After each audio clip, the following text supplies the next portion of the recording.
Assalamualaikum warahmatullahi wabarakatuh. Bismillahirrahmanirrahim.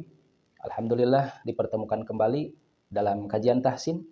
Kita akan melanjutkan pembahasan mengenai hukum nun sukun dan atau tanwin. Setelah kemarin kita membahas dua kaidah hukum nun sukun atau tanwin, di antaranya adalah pertama, kita harus membaca jelas atau yang disebut idhar dalam kaidah tajwid, dan yang kedua ada juga yang dinamakan idgham, yaitu kita membacanya secara lebur. Nah, selanjutnya kita akan melanjutkan pembahasan, yaitu kaidah iqlab. Di mana secara bahasa arti iqlab ini adalah mengganti nun sukun atau tanwin, bunyinya diganti dengan mim sukun. Ya, jadi iqlab ini adalah mengganti bunyi nun sukun dengan bunyi mim. Jika bagaimana nun sukun atau tanwin diganti bunyinya menjadi mim, jika nun sukun atau tanwin tersebut menghadapi huruf iqlab, di mana huruf iqlab ini hanya satu, yaitu huruf ba. Jadi ketika kita menghadapi nun sukun atau tanwin dengan huruf ba, maka itu bacanya adalah mengganti bunyi nun sukunnya menjadi mim sukun. Kita contohkan. Amburika, amburika, yambu'a, yambu'a, sami'um basirun. Nah, jadi mengganti bunyi nun sukun menjadi mim. Adapun cara membaca mim sukunnya, seperti yang telah kita bahas bersama di kaidah tahan suara, adalah bisa dengan dua cara. Pertama, kita bisa membaca mim sukunnya tersebut secara sempurna, artinya merapatkan bibir, ya. Amburika, yambu'a, sami'um basir. Itu bisa dengan sempurna merapatkan bibir, atau dengan tidak sempurna merapatkan bibir, artinya ada udara yang masih bisa keluar dari antara dua bibir tersebut. Amburika, yambu'a, sami'um basir. Namun kaidahnya tetap sama, adalah ditahan. Karena kita telah membahas di pertemuan yang terdahulu bahwa jika kita menemukan huruf nun sukun atau tanwin bertemu dengan huruf ba, maka prinsipnya ditahan suara. Nah itu. Dalam tajwid adalah dengan istilah iqlab atau mengganti suara nun sukun menjadi mim sukun. Selanjutnya adalah kaidah ikhfa atau samarkan suara, ya. Dalam konteks tajwid disebut ya ikhfa. Bagaimana cara membunyikan nun sukun atau tanwin ketika menghadapi huruf-huruf ikhfa? Maka disamarkan. Ya, artinya ditutup nun sukunnya sehingga tidak terlalu kedengaran nun sukun. Biasanya mengganti bunyi en menjadi eng. Ya. Terlepas itu suara engnya bervariasi karena ada kalau dalam pembagian tajwid itu ada abad, ada awsat, ada akrob. Nah, itu prinsipnya adalah ikhfa. Jadi samarkan suara, jadi tidak jelas seperti en gitu ya, seperti idhar.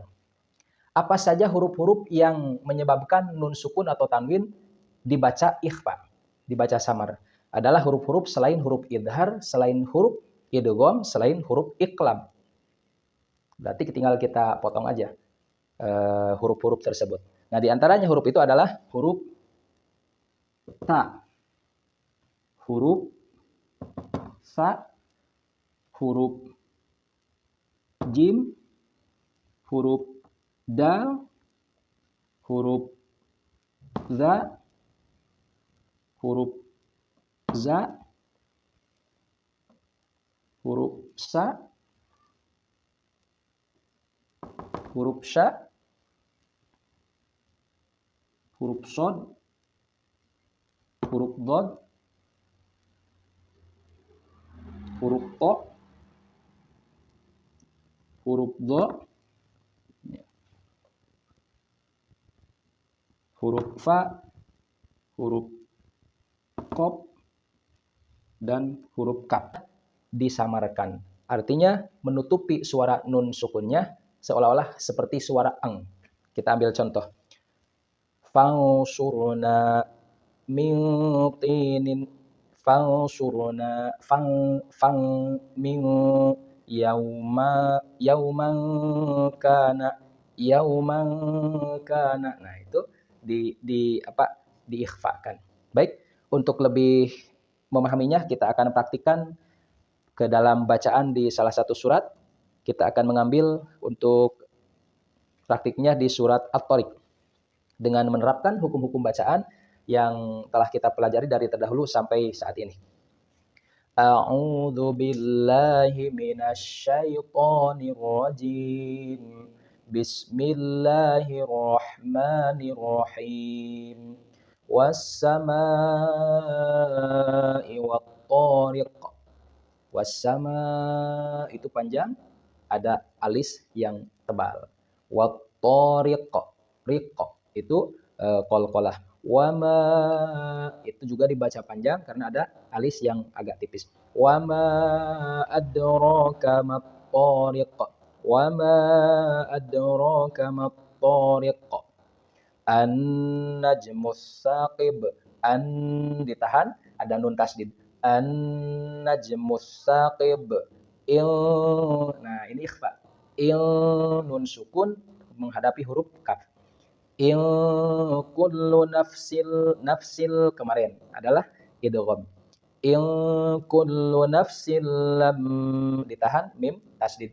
Lamma 'alaiha hafidh. Kullu nafsin lamma 'alaiha hafidh. Nah, itu ada nun sukun menghadapi huruf dha. Falyanzuril nun sukun menghadapi huruf sin.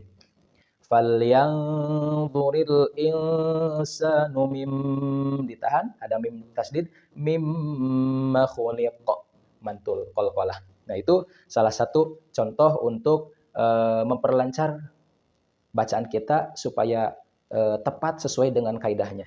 Intinya adalah kita harus memperhatikan kaidah-kaidah tajwid yang sudah kita pahami sebetulnya, namun dalam praktiknya ternyata sering pemahaman kita tajwid tersebut tidak dipakai, diterapkan dalam praktik bacaannya. Nah, seringkali kita menemukan terbalik menerapkan antara hukum idhar dengan hukum ikhfa. Atau sebaliknya antara hukum ikhfa dengan idhar, harusnya ikhfa harus disamarkan, ternyata malah dijelaskan, atau harusnya dibaca jelas malah dibaca samar.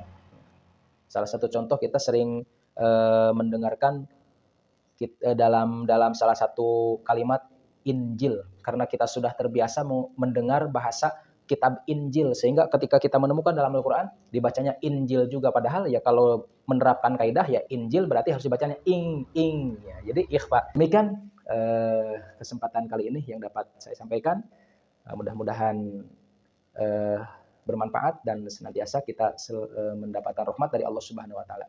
Sekian, wassalamualaikum warahmatullahi wabarakatuh.